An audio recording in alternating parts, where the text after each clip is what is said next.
السلام عليكم ورحمة الله، ومرحبا بكم مجددا في محاضرة جديدة من سلسلة محاضراتنا عن Test Taking Strategies، اللي هو استراتيجيات حل الاختبارات أو الامتحانات.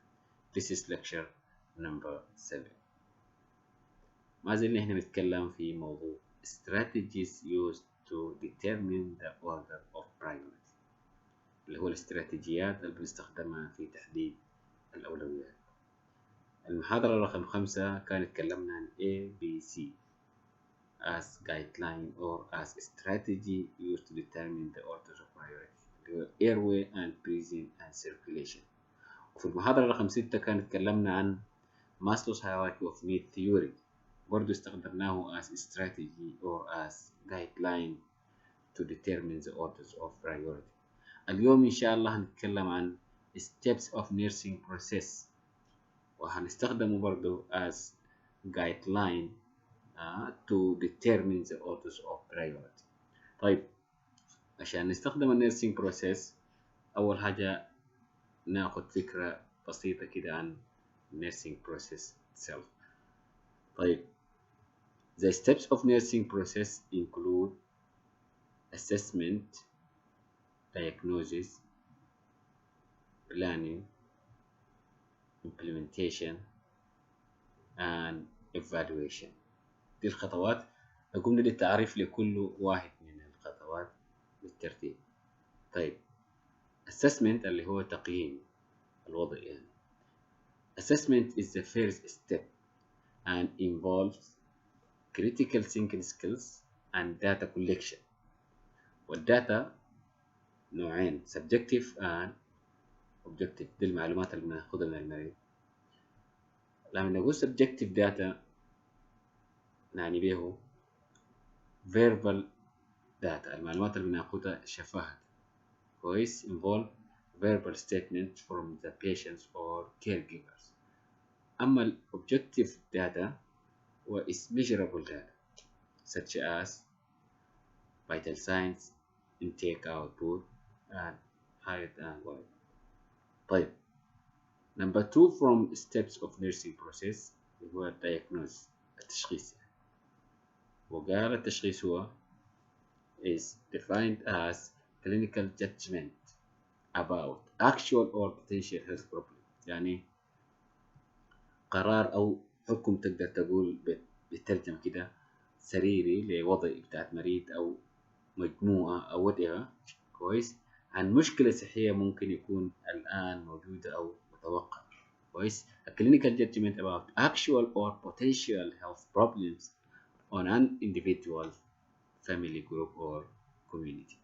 طيب، بعديها عندنا البلان اللي هو الخطة. The planning stage is where goals and outcomes are formulated. متى ما وضعت الأهداف والمتوقع يحصل بعد الأهداف شنو، أنت كده عملت البلان كويس. بعديها تجي implementation اللي هو التطبيق.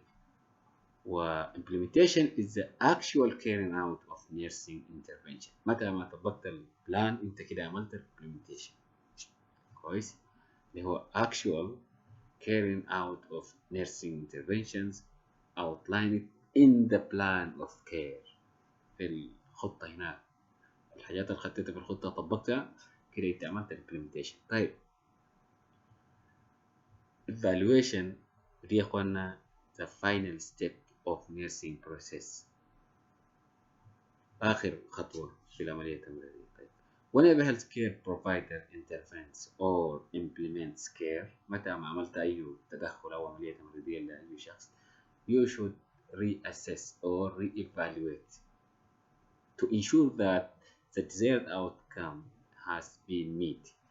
يعني تعمل ريتشيك من جديد عشان تشوف انت وصلت للهدف بتاعك ولا لا. دي بنسميها الايفالويشن. دي يا اخوانا باختصار شديد بالنسبة للنيرسينج بروسيس، تعريفات فقط لكل خطوة. طيب، لأنه الناس 100% عندها فكرة جيدة عن steps of nursing process. عندنا ملحوظة بسيطة في النيرسينج بروسيس ده إذا عايزين نستخدمه كجايد لاين عشان نحدد به الأولويات. Remember that assessment is the first step كويس in the nursing process. لكن في some exception to this guideline. If question presents an emergency situation, you should read carefully. انت اول حاجه اقرا السؤال جيد عشان تعرف السؤال ده بيتكلم عن وضع طارئ ولا بيتكلم عن شنو. في حالات الطوارئ in an emergency situation an intervention may be the priority. في الحالات دي انت ممكن تلقى نفسك مجبور انك تبدا بالتدخل مباشره من دون ما تعمل assessment. طيب لكن في معظم الاحوال يا اخوانا assessment is the first step. طيب نجيب بعد الامثله عشان نطبق فيه. practice question. use the steps of nursing process to prioritize. Example number 1. A client who had an applications of right arm cast complains of pain at the wrist when the arm is passively moved. لشخص عنده جبيرة في يده اللي هو في ال right arm كويس، وبيجيه ألم إذا كان رفع يده اللي فيها مشكلة ده بيد الثاني. بنسميه passive movement. passive movement معناه بتحرك الجزء ده من دون ما إنك تبذل أي مجهود من الجزء المضرر ده أو فيه مشكلة دي. يعني أنت حركت يدك بيدك السليم كويس. فهنا قال client who had application of right arm cast complains of pain at the wrist when the arm is passively moved. The nurse should take which action first. الممرض يعمل شنو كخطوة أولى. عندنا الأوبشن هنا كالآتي. First, number 1 يعني elevate the arm. Number 2, document the findings. Number 3, medicate with an additional dose of an opioid. Number 4, check for paresthesias and paralysis of the right arm. دي الخيارات اللي عندك في طيب نشوف كيف نحل السؤال ده. طيب test taking strategies. First you should note the strategic word first. خد علامة تحت الكلمة الاستراتيجية اللي هو first اللي هو عايزين يعمل شنو كخطوة أولى مش كده. first action. Use the steps of nursing process remembering that assessment is the first step. خد علامة تحت الفيرست واتذكر إن في النيرسينج بروسيس اللي هو شنو الاسسمنت is the first. دي كان في حالة سؤال يسألك عن nursing action. طيب the only option that addresses assessment is the option that the correct option. في النوع ده أو في السؤال ده الأوبشن اللي بيتكلم لنا أو بيعالج لنا الأسسمنت أو بيناقش لنا الموضوع بتاعت الأسسمنت اللي هو الأوبشن الصحيح. طيب نرجع تاني نشوف السؤال. In this question اللي هو بيقول لك a client who had an application of right arm cast complains of pain at wrist when the arm is passively moved. The nurse should take which action first. يعمل يا خطوة. In this question, the correct option is option number 4. اللي هو check for paresthesias and paralysis of the right arm. دي هنا اللي بيتكلم لنا الاسسمنت. دي الاوبشن الوحيدة اللي بيتكلم لنا شنو؟ عن الاسسمنت. عشان كده اخترناه. لأنه الاسسمنت هي first step in nursing process. طيب الاوبشن نمبر 1 نمبر 2 نمبر 3 ده بيتكلم عن مواضيع اخر في النيرسينج بروسيس. بيتكلموا عن شنو؟ بيتكلموا عن الامبلمنتيشن.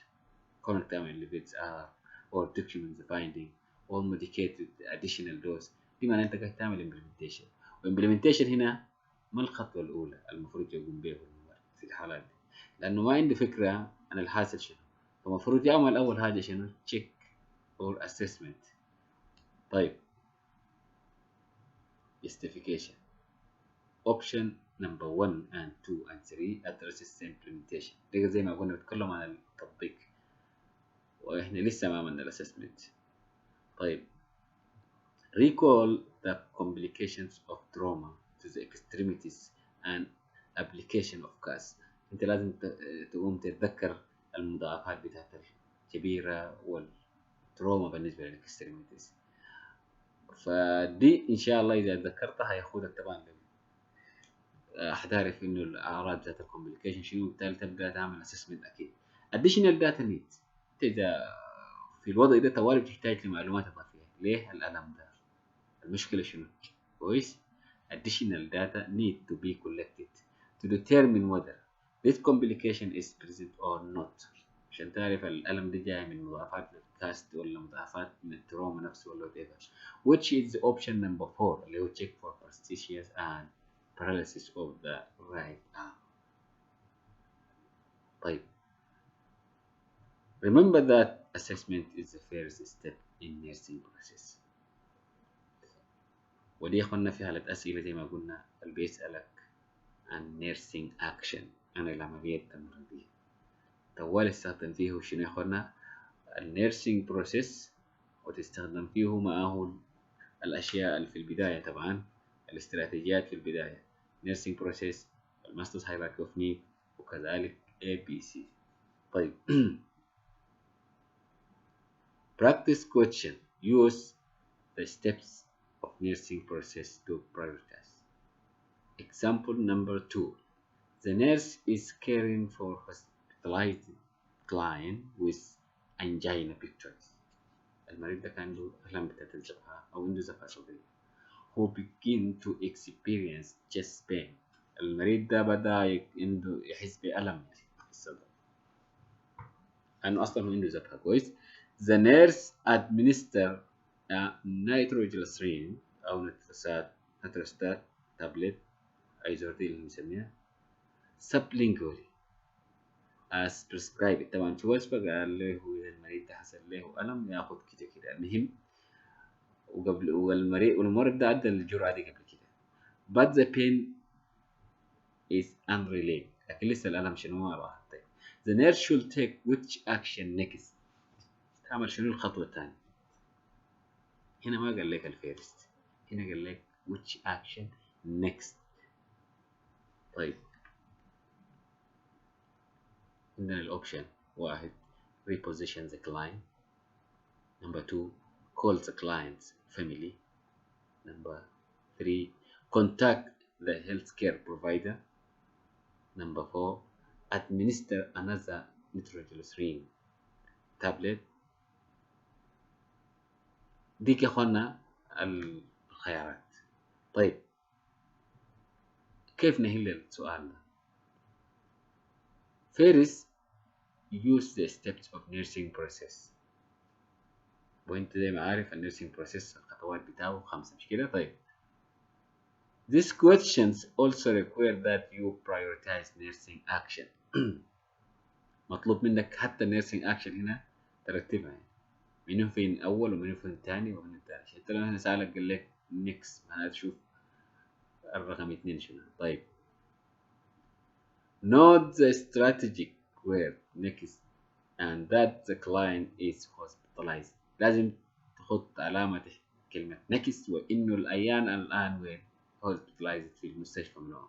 طبعا next ده ما معناه next هناك في أو رقم 2 في النيرسينج بروسيس، لا، رقم 2 بعد الأكشن الموجود في السيناريو. طيب in this question اللي هو the nurse is caring for hospitalized client with angina pectoris who begin to experience chest pain. The nurse administer nitroglycerin Nitrostat tablet sublingually as prescribed, but the pain is still unrelieved. The nurse should take which action next. بعد الحاجات العملية دي يعمل شنو ثاني بعدها؟ The correct option is option number 4 to administer another nitroglycerin tablet. طيب نشوف ليه الخيارات رقم 1 و2 و3 ما صحيحة. طيب نجي نشوف الجستيفيكيشن.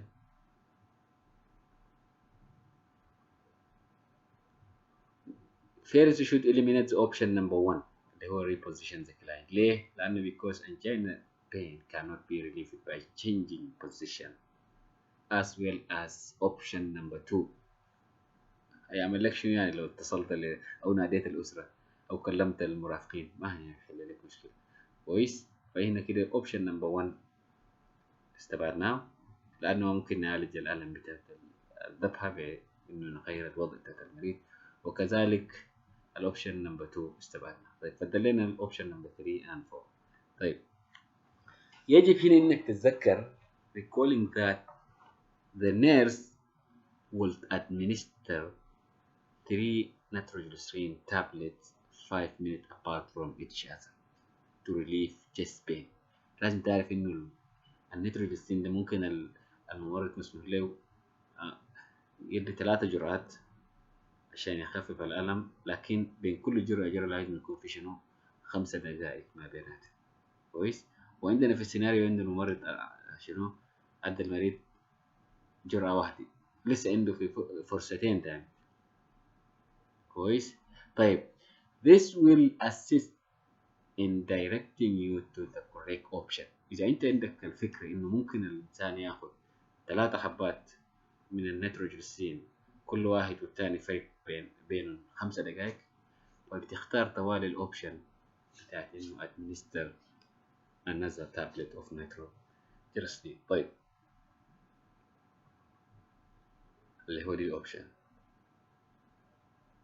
After 3 doses of nitroglycerin Nitrostat tablet sublingually, if the pain is still unrelieved, you can call the healthcare provider. بعد ذاك انت ممكن تتصل بالhealthcare provider إذا كان الألم ما زالت بعد 3 جرعات بتاعت النيتروجليسرين which is option number 3. طيب دي يا اخوانا باختصار عن use of nursing process to determine the orders of priorities. نشكركم لغاية هنا يا اخوانا، وإذا في أي سؤال أي استفسار نلقاه إن شاء الله في التعليقات. شكرا جزيلا. معكم محمد عثمان يحيى، نتقابل إن شاء الله في المحاضرة الجاية.